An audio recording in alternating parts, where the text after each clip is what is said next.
So hi everyone, welcome to Mahak Diya YouTube channel. इस video में हम क्या करने जा रहे हैं, जेनेटिक्स का, Mendelian disorders, chromosomal disorders and pedigree. जिस टॉपिक्स में सबसे ज़्यादा डाउट आप लोगों को आता है, आज उस टॉपिक को मैं इतने अच्छे से क्रिस्टल क्लियर कर दूँगी कि कभी आपका इसमें कोई भी डाउट ही नहीं रहेगा। तो क्वेश्चंस तो सारे बन ही जाएंगे। अगर आपको वीडियो थोड़ी सी भी अच्छी लगे तो प्लीज़ यार लाइक, सब्सक्राइब और शेयर कर देना। विदाउट वेस्टिंग ए टाइम चलिए अभी हम क्या करते हैं, स्टार्ट करते हैं। तो सबसे पहले हम क्या करने जा रहे हैं, सबसे पहले हम करने जा रहे हैं मेंडेलियन डिसऑर्डर्स। देखो, वो डिसऑर्डर जो सिर्फ सिंगल जीन की वजह से होते हैं उन्हें बोलते हैं Mendelian disorders. X linked recessive disorder और ऑटोसोमल रिसेसिव, ये होते हैं दो टाइप के। Mendelian disorder are of two type, X-linked recessive and autosomal recessive. This video is going to be a quick revision in which you guys are just having superb revision. X-linked recessive disease, देखो recessive है तो मतलब कि होमोसोमल condition में आपको क्या करेगा, ये एक्सप्रेस करेगा। X-linked है तो जो जीन्स होंगे इस डिजीज़ के वो किस पे प्रेजेंट होंगे, एक्स क्रोमोसोम पे प्रेजेंट होंगे। तो genes are present on X chromosome and disease will express in homologous condition because this is a recessive condition. जो इसके एग्जांपल थे वो थे हीमोफीलिया और कलर ब्लाइंडनेस। अब हम आते हैं ऑटोसोमल रिसेसिव डिसऑर्डर पर। ऑटोसोमल डिसऑर्डर क्या होते हैं, जो कि ऑटोसोम्स पर प्रेजेंट होते हैं, उन्हें बोलते हैं ऑटोसोमल रिसेसिव डिसऑर्डर। देखो, जो 6 क्रोमोसोम से अलावा जो क्रोमोसोम होते हैं उन्हें बोलते हैं ऑटोसोमल रिसेसिव डिसऑर्डर्स। जैसे कि ए हो गया, एक्स और वाई क्या है हमारे सेक्स लिंक्ड क्रोमोसोम्स। ये जो डिजीज़ है ये ऑटोसोम्स पे होगी और रिसेसिव कंडीशन में अपने आप को क्या करेगी, एक्सप्रेस करेगी। मतलब कि होमोलोगस कंडीशन में ही क्या करेगी, अपने आप को एक्सप्रेस करेगी। जैसे कि मैंने आपको ये 3 कंडीशन दे दी, तो मैं आपसे पूछ रही हूँ कि कौन सी कंडीशन में जो डिजीज़ है वो शो करेगी। ए डोमिनेंट नहीं करेगी। ये क्या है, इसमें ए जो है वो डोमिनेंट है तो इसके वो इफेक्ट हो क्या कर देगा, सप्रेस कर देगा। तो जो इस कंडीशन में ये अपने आप को क्या करेगी, एक्सप्रेस करेगी, क्योंकि ये क्या है, रिसेसिव कंडीशन और ऑटोसोम्स पे। Disease will occur in condition number 3। तो जो ऑटोसोमल रिसेसिव डिसऑर्डर है, जब महक दी है तो ट्रिक भी है। उसके साथ क्या है, सी पास्ट, ये सी ट्रिक है कि ऑटोसोमल रिसेसिव डिसऑर्डर पे कौन कौन सी डिजीज होती है। सी से cystic fibrosis, phenylketonuria, albinism, sickle cell anaemia, thalassaemia. I think आपको ये दोनों टॉपिक्स क्लियर हो चुके हैं कि जो मेंडेलियन डिसऑर्डर होते हैं वो 2 टाइप्स, एक्स-लिंक्ड रिसेसिव और ऑटोसोमल रिसेसिव डिसऑर्डर्स, जो जीन्स पे प्रेजेंट होते हैं होमोलोगस कंडीशन में अपने आप को शो करते हैं। हीमोफीलिया और कलर ब्लाइंडनेस इसके 2 एग्जांपल हैं। और जो बच गई cystic fibrosis, phenylketonuria, albinism, sickle cell anaemia, thalassaemia, किसके एग्जांपल है, ऑटोसोमल रिसेसिव डिसऑर्डर। तो चलिए अब हम स्टार्ट करते हैं एक्स-लिंक्ड रिसेसिव डिसऑर्डर के नंबर 1 एग्जाम्पल, जो कि है हीमोफीलिया। देखिए गाइज, जो हीमोफीलिया है, देखो हीम वर्ड से आपको क्या समझ आ रहा है कि ब्लड, और फीलिया से क्या समझ आ रहा है कि लव। जो ब्लड से लव करे वो बीमारी, मतलब कि जिसको खून चाहिए, जैसे कि वैम्पायर्स नहीं होते जिन्हें खून चाहिए होता है, वैसे ये बीमारी हीमोफीलिया। देखिए, ब्लीडर्स डिजीज से बोला जाता है। Bleeders disease means increasing bleeding and clotting time. इस बीमारी में क्या होता है, मान लो आपको छोटा सा भी कट लग गया तो जो आपकी क्लॉटिंग होती है ब्लड की वो नहीं हो पाएगी और जो सारा जो खून है वो निकल जाएगा, बह जाएगा आपके शरीर से। इसमें क्या हो जाएगी, खून की कमी हो जाएगी। इसीलिए इसको बोला जाता है ब्लीडर्स डिजीज और रॉयल डिजीज ऑफ लंदन, क्योंकि ये क्वीन विक्टोरिया को हो गई थी। अब हम पढ़ते हैं एक्स-लिंक्ड रिसेसिव डिसऑर्डर।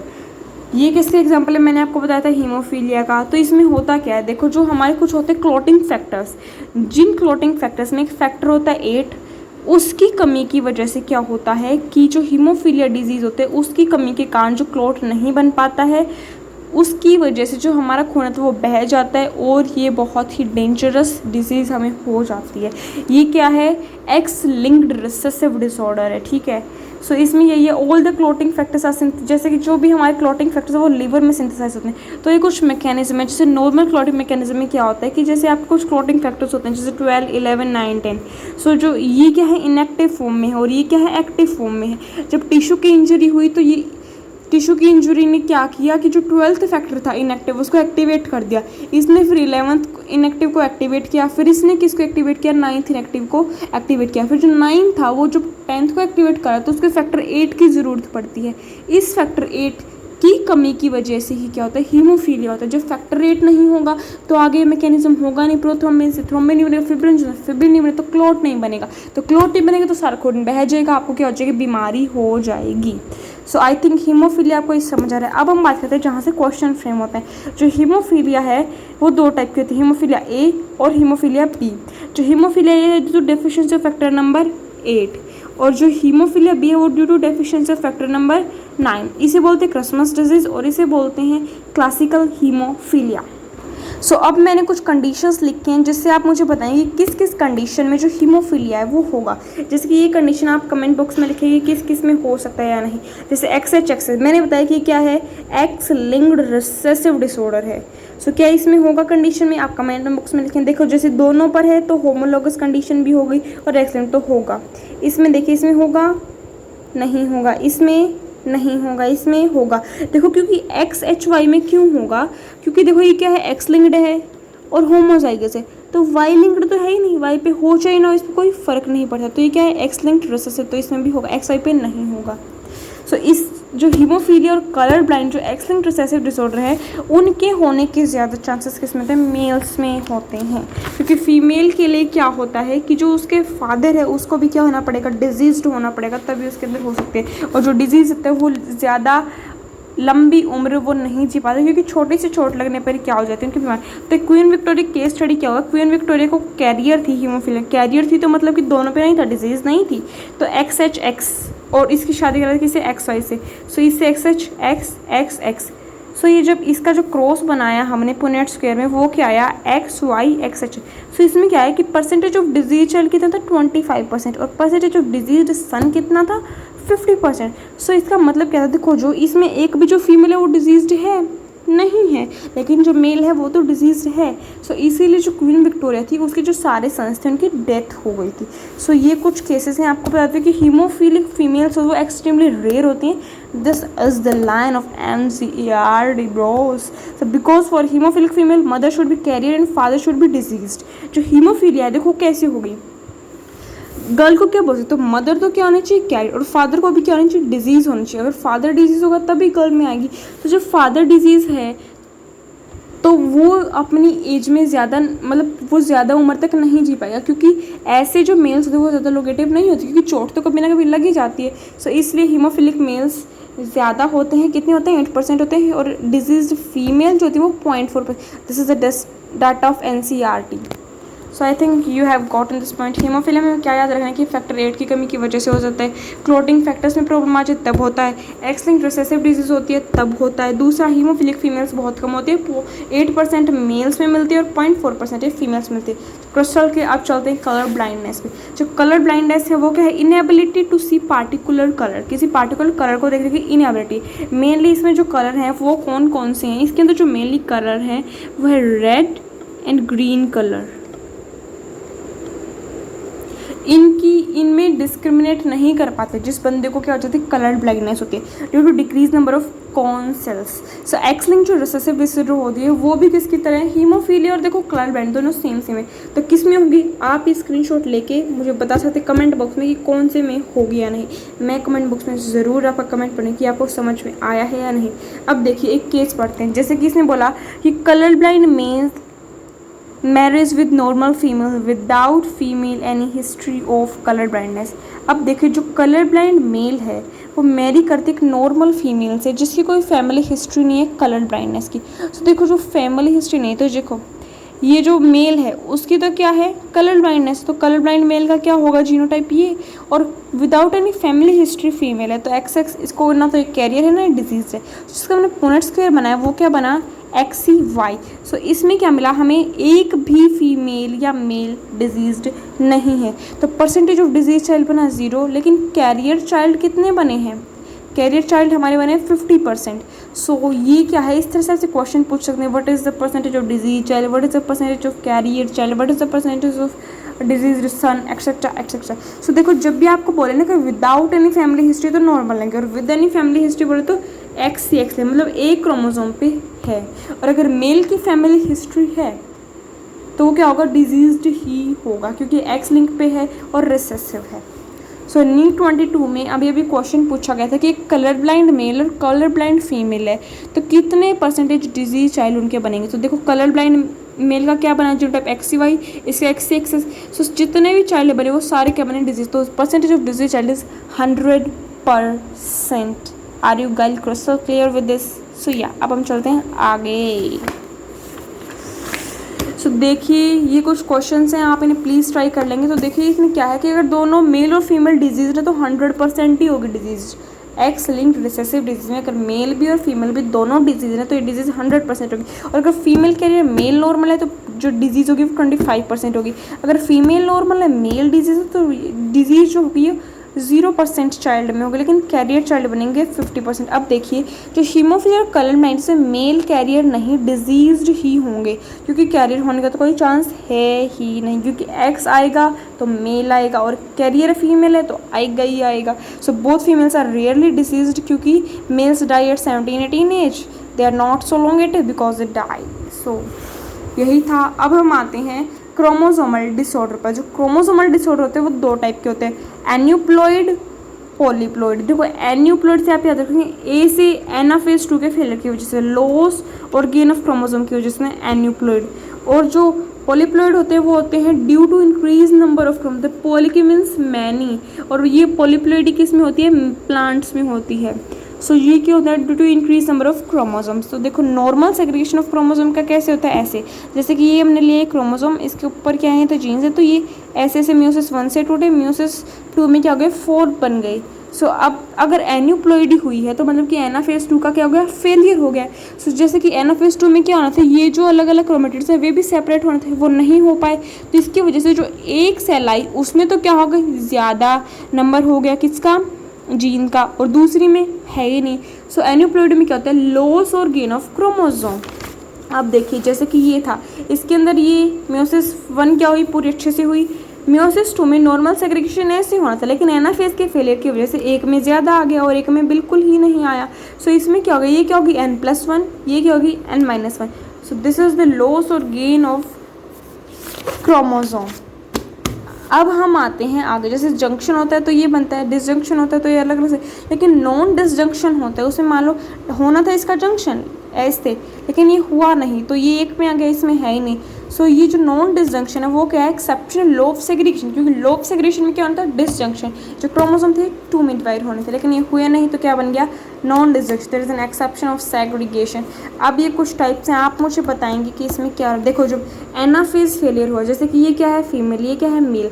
जब एनाफेज फेलियर हो तो एक में नहीं गया, एक में ही चला गया। सो ये क्या बना? XX XO, एक बना XY। जो XX की जब Y से मेटिंग हुई तो क्या बना? XXY, तो ये ज़ाइगोट बन गया। इसमें देखो नॉर्मली क्या बनता है? XY बनता है, तो इसमें क्या गया? एक X का कैरेक्टर ज़्यादा आ गया तो ये क्या हुआ? क्लिनफेल्टर सिंड्रोम।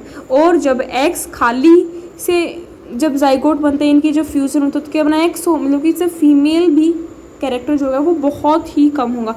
सो ये जो एक्सओ की मेटिंग से होता है टर्नर सिंड्रोम, ये होता है XXY की उससे तो क्लिनफेल्टर सिंड्रोम। देखो आप इसको ऐसे ही याद है, XXY क्या है? बड़ा है, तो क्लिनफेल्टर भी क्या है? बड़ा। तो मेल विद फीमेल कैरेक्टर और very female few character. So these are aneuploidy. Aneuploidy के 2 एग्जाम्पल हैं जो कि क्रोमोसोमल डिसऑर्डर में आते हैं, टर्नर सिंड्रोम, क्लिनफेल्टर सिंड्रोम। सो ये मैंने आपको समझा दिया। XO बनेगा तो फीमेल, XXY बनेगा तो मेल। सो जो क्लिनफेल्टर सिंड्रोम होता है इसके अंदर क्या होता है? Male with female characters, tall male, लंबा टोल बनेगा, डेवलपमेंट ऑफ ब्रेस्ट। ये सारी क्या है? एनसीईआरटी में दिया गया, इनका डायग्राम भी दिया गया, तो प्लीज़ एनसीईआरटी को देख लें। अगर आपको फिर भी प्रॉब्लम तो मैं आपको दिखा देते हैं, लेकिन आप नहीं देखेंगे, अगर अभी मैं दिखा दूँ तो पक्का जाके एनसीईआरटी खोल लेना, वरना नहीं आएगा कुछ भी। So male with female character, tall में, डेवलपमेंट ऑफ ब्रेस्ट, गाइनोकोनेस्टिया इसे बोलते हैं।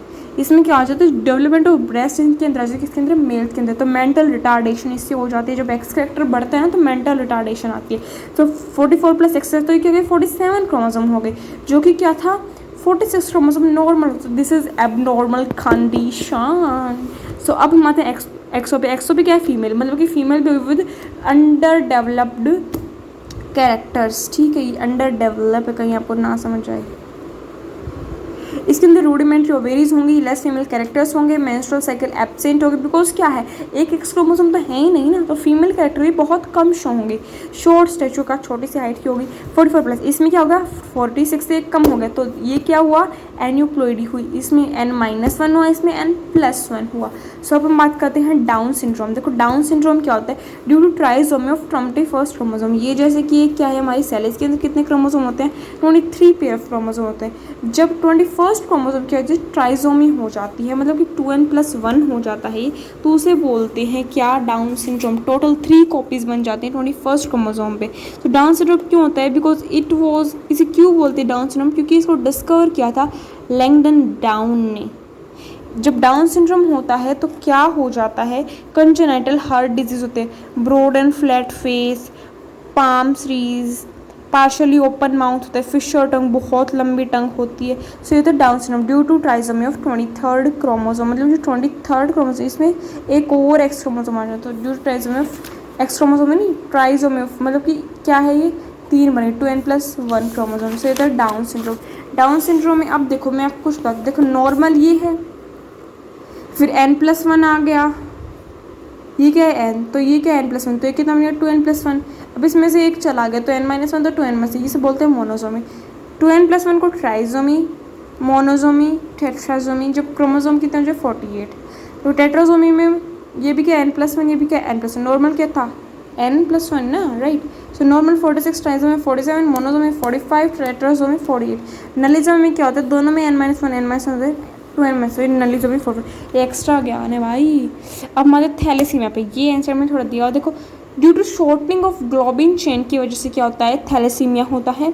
जो हमारी ग्लोबिन, देखो जो हीमोग्लोबिन होता है उसके 2 टाइप होते हैं, हीम और एक ग्लोबिन पार्ट। जो ग्लोबिन तो प्रोटीन पार्ट होता है, जब उसकी जो शॉर्टनिंग हो जाती है ग्लोबिन चेन की, उसे बोलते हैं थैलेसीमिया। ये क्वांटिटेटिव चीज़ है, मान लो कोई बड़ी चीज़ है उसको छोटी करिए तो उसकी क्वांटिटी क्या हुई, कम, तो एक क्वांटिटेटिव डिसऑर्डर है। इसके अंदर जैसे क्या होता है, यूजीजी क्या है, एक ट्रिप्टोफैन है, जिसकी वजह से ये क्या बनती है, ग्लोबिन चेन बनती है। उसके अंदर की म्यूटेशन हो, जैसे यूजी की जगह अगर ए आ गया तो ये क्या हो जाए, स्टॉप कोडॉन कर देगी। स्टॉप कोडॉन का मतलब कि क्या है, उसको रोक देगी कि वो आगे जो है ग्लोबिन चेन ना बने। So reduced quantity of globin chain, फिर आगे नहीं बढ़ पाएगा, और शॉर्टिंग ऑफ ग्लोबिन चेन की वजह से क्या हो जाएगा, थैलेसीमिया हो जाएगा। सो हमने क्या पढ़ा है कि देखो डिसऑर्डर हमने 3 टाइप के पढ़े, X linked recessive disorder, haemophilia और colour blindness, autosomal recessive disorder, cystic fibrosis, PKU, albinism, sickle cell anaemia, thalassaemia, muscular dystrophy basic example होते हैं। और ऑटोसोमल डोमिनेंट होता है वो मायोटोनिक डिसऑर्डर। ये क्या एनसीईआरटी में नहीं, पर ये है, कर लेना भाई। सो यही था। अब हम आते हैं पेडिग्री एल्स पे। तो जो सर्कल सिंबल होता है वो होता है नॉर्मल और हेल्थी मेल का, ये जो बॉक्स होता है ये होता है फीमेल का, और ये जो होता है डिजीज्ड मेल का, डिजीज्ड फीमेल। जब ये इनके बीच में लाइन मर जाती है तो मतलब क्या, शादी हो गई तो marriage, double line marriage in close relatives, जब ये इनकी आ गई प्रोजनी, आ गई चिल्ड्रंस। तो ठीक है। सो जब ऐसा कुछ रोम्बस शेप का कुछ दिया तो सेक्स नॉट स्पेसिफाइड, इसके बीच में 5 लिखा तो 5 अनअफेक्टेड चिल्ड्रन, और जब डॉट लगाया हो या फिर हाफ कलर्ड क्या हो तो carrier female, carrier male. So rules क्या है कुछ सॉल्व करने के पेडिग्री को देखो। तो रूल नंबर 1 है, पहले आपको क्या फाइंड करना है कि ये जो डिजीज़ है, डिसऑर्डर, वो डोमिनेंट है या रिसेसिव है। तो उसके लिए आपको क्या करना है, आपको चेक करना है कि हर एक जो जनरेशन है क्या उसमें ये डिजीज़ है। अगर वो हर जनरेशन में है तो वो डोमिनेंट होगी, और अगर नहीं है तो क्या होगी, रिसेसिव। जैसे कि आप इसे देखिए, ये आपको एक पेडिग्री दिखा रखी है, इसमें क्या हो गया, मेल फीमेल इन दोनों का क्या कहते हैं, शादी, इनके बच्चा गए। अब देखो इसमें क्या ये डिजीज़ थी, नहीं थी, लेकिन इस बच्चे में आई तो मतलब कि हर जनरेशन में है, नहीं है, तो डोमिनेट है तो क्या बचा, रिसेसिव। तो ये क्या हुई, रिसेसिव। हेल्दी पेरेंट है डिजीज चल, तो ये भी किसका एग्जाम्पल है, किसका, रिसेसिव डिसऑर्डर का। अब देखिए इसमें जो क्या है, जो पेरेंट है ये फीमेल है, ये क्या डिजीज़ है, लेकिन इसको कोई भी बच्चा मेल या फीमेल क्या डिजीज है, नहीं है। तो ये हर जनरेशन में फैल रही है, नहीं फैल रही है, तो ये क्या हुई, रिसेसिव। जो हर जनरेशन में फैले वो डोमिनेंट है भाई। अब आते हैं इसके रूल नंबर 2। इसका जो रूल नंबर 2 है उसमें हमें पता लगा कि ऑटोसोमल है या सेक्स लिंक्ड क्रोमोसोम। अब देखो अगर सारे मेल्स ही अफेक्टेड है, सारे के सारे मेल्स अफेक्टेड है तो वाई लिंक्ड है। अगर कुछ मेल्स अफेक्टेड है तो एक्स लिंक्ड है, और अगर मेल्स और फीमेल दोनों अफेक्टेड हैं तो ऑटोसोम। देखो वाई, सारे मेल्स तो वाई, कुछ मेल्स तो एक्स, और अगर दोनों अफेक्टेड तो ऑटोसोमल। अब जैसे कि आपको कुछ दिखाती हूँ क्वेश्चंस। फिर तीसरा आपका क्या आता है कि अब आपको जीनोटाइप पता लगाना है। जैसे इसमें दे दिया कि इसका जीनोटाइप क्या होगा, वो आपको पता लगाना है। अब देखो जैसे ये आपको मैंने पेडिग्री दिखाई, इस पेडिग्री में आपको बताना है कि कौन सा, पहले आपको क्या बताना है, 3 रूल बताइए। पहले आपको बताना रिसेसिव या डोमिनेंट, दूसरा बताना है ऑटोसोमल या सेक्स लिंक्ड क्रोमोसोम, तीसरा आपको जीनोटाइप बताना है। सो देखो जैसे ये पेडिग्री मैंने आपको दिखा रखी है, इसमें क्या है, ये इसमें देखो इसमें भी है डिजीज, इसमें भी डिजीज़ है, इसमें तो हर जनरेशन का डिजीज़, तो ये क्या होगी, डोमिनेंट डिजीज़ होगी। फिर आपको देखो जैसे कि मान लो आपसे पूछे कि ये ऑटोसोमल है या सेक्स लिंक्ड। अब इसमें देखो, इसमें क्या है, ये फीमेल डिजीज्ड है, इसमें मेल भी डिजीज्ड है, फीमेल भी डिजीज्ड है, ठीक है। लेकिन क्या है, तो इसमें ये कौन सी होगी, ऑटोसोमल, तो ये होगी ऑटोसोमल डोमिनेंट डिसऑर्डर, जिसका मैंने आपको एग्जांपल क्या बताया था, मायोटोनिक डिस्ट्रोफी। मायोटोनिक डिस्ट्रोफी बताया था ना, ये देखो ऑटोसोमल डोमिनेंट का मायोटोनिक डिस्ट्रोफी। तो ये क्या होगी, मायोटोनिक डिस्ट्रोफी। अब आपसे मान लो पूछ ले कि इसका जीनोटाइप क्या होगा। सो अब देखो, जैसे कि ये क्या है, फीमेल फीमेल मेल मेल, ये सारे क्या हैं, डिजीज्ड है। तो इसके जितने भी बच्चे हैं वो क्या सारे ही डिजीज्ड हैं। सो अब देखो, जो ये मेल है ये डिजीज्ड नहीं है। तो अगर मेल डिजीज नहीं होगा तो ये क्या होगी, डिजीज्ड डोमिनेंट है। तो डोमिनेंट में तो एक भी आ जाएगा वही डिजीज, तो इसका क्या होगा, ए। समझे आप, कि अगर डोमिनेंट होता तो इसको भी डिजीज होती ना, लेकिन इसमें नहीं है, सो इसका ए। सो कुछ ऐसी पेडिग्री आपको सोल्व करने के लिए मैं आपको कुछ क्वेश्चंस में दूंगी। जैसे कि मान लो मैं आपसे देती हूँ ये पेडिग्री, जैसे कि इसमें दिया है find out genotype of father and mother in given pedigree chart. ये आपको पेडिग्री चार्ट दे रहे, इसमें फादर और मदर का जीनोटाइप आपको बताना है। सो देखो, ये आपको ऑप्शन दिए गए, फादर का मदर का ये होगा। तो देखो इसमें क्या है, जो फीमेल है वो डिजीज्ड है, मेल भी डिजीज्ड है। अब देखो हम पुट करके देखते हैं, ऐसे क्वेश्चन में ना क्या करो, पुट करके देख लिया करो। अब देखो ये जो डिजीज है, पहले तो ये बताओ क्या ये वो डिजीज है, रिसेसिव, हाँ भाई रिसेसिव थोड़ी है, डोमिनेंट है, हर जनरेशन में आ रही है। सो ये क्या हुई, डोमिनेंट डिजीज हुई।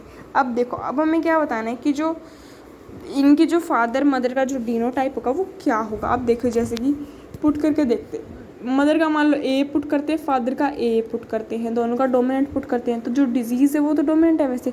सो अब देखो पुट करके देखते हैं, जैसे कि इसका हमने पुट किया ए, इसका पुट किया ए। सो ये जो डिजीज़ है ये आगे तो आएगी ही नहीं, ठीक है ना। अब देखो इसमें क्या है, ये जो फीमेल है डिजीज़ नहीं है, इसमें मेल डिजीज़ नहीं है, तो लेकिन फीमेल में भी हो रही है, मेल में हो रही, तो अब ये कोई डोमिनेंट। देखो बहुत मेल एंड फीमेल में होगी तो ऑटोजोमल, और हर जनरेशन में तो डोमिनेंट। तो ये जो डिजीज़ हुई कैसी, ऑटोजोमल डोमिनेंट डिजीज़ हुई। अब देखो इसमें पुट करके देखते हैं, अगर यहाँ पे जो फादर है वो अगर ए होता तो क्या डिजीज़ होती, तो ये हर एक में होती। अगर ये डोमिनेंट हो जाएगा तो ये डिजीज़ हर एक में होगी, क्योंकि अगर ये ए अगर इसका होता तो ये जो डिजीज़ है वो हर एक में आती। तो कुछ में आ रही है, कुछ में नहीं आ रही, इसका मतलब क्या है कि इसका क्या होगा, ए होगा, क्योंकि डिजीज़ डोमिनेंट है तो ए आएगा। लेकिन हर किसी में नहीं हो रही तो स्मॉल ए आया। और मदर में क्या आएगा, देखो जो मदर है क्या वो डिजीज़ है, हाँ भाई। अब इसमें देखो क्या हो रहा है कि अगर ये डिजीज़ ऑटोजोमल है, डोमिनेंट डिजीज़ है, हर बंदे में नहीं हो रहा तो ए आया। अब देखो ये ऑप्शन किस में आ रहा है, ये दो ऑप्शन में आ रहा है, इस वाले में आ रहा है, इस वाले में आ रहा है। लेकिन अगर ये भी ए होता, सो ये जो ये डिजीज़ होती ये किस में जाती, हर बच्चे में जाती। तो ऐसा नहीं है, तो जो मदर होगी वो होगी रिसेसिव होगी और फादर क्या होगा, डोमिनेंट होगा। तो जब ए बनेगा तो उससे क्या आ जाएगी, ये जीनोटाइप आ जाएगी। तो थैंक यू। अगर आपको ये वीडियो पसंद आए देख लेना, इस कुछ न्यूमेरिकल्स आप करके देख लेना। तो जो पेडिग्री एनालिसिस है उसमें हमने कुछ नहीं किया। पेडिग्री एनालिसिस में हमने किया है क्या कि रूल नंबर 1 क्या है, डोमिनेंट या रिसेसिव फाइंड आउट करो। अगर हर जनरेशन में है तो डोमिनेंट, नहीं है तो रिसेसिव। और अगर ऑटोसोमल वर्सेस सेक्स लिंक्ड में देखोगे तो अगर सारे मेल्स हैं तो वाई लिंक्ड बोथ दोनों हैं तो ऑटोसोमल, और सिर्फ कुछ मेल्स ही हैं तो एक्स लिंक्ड। सो यही था इस वीडियो में। आपने पेडिग्री एनालिसिस के ये रूल्स प्लीज़ अच्छे से ध्यान कर लें कि है या नहीं है। जैसे कि आपको एक पेडिग्री दे रखी है, इसमें आपको बताना है, पहले बताओ ये हर जनरेशन में है, हाँ हर जनरेशन में है, इसमें भी है, इसमें भी है, इसमें भी है। सो ये क्या हुई, डिजीज़ डोमिनेंट हुई। अब बताओ क्या ये डिजीज़ हर उसमें हो रही है, दोनों मेल या फीमेल में है, मेल में भी है फीमेल में भी है, तो ये दोनों में तो क्या हुई, ऑटोसोमल डोमिनेंट डिजीज़ हुई। So this was all about this video. Thank you, have beautiful day guys and keep working hard for your aim. Thank you, beautiful day.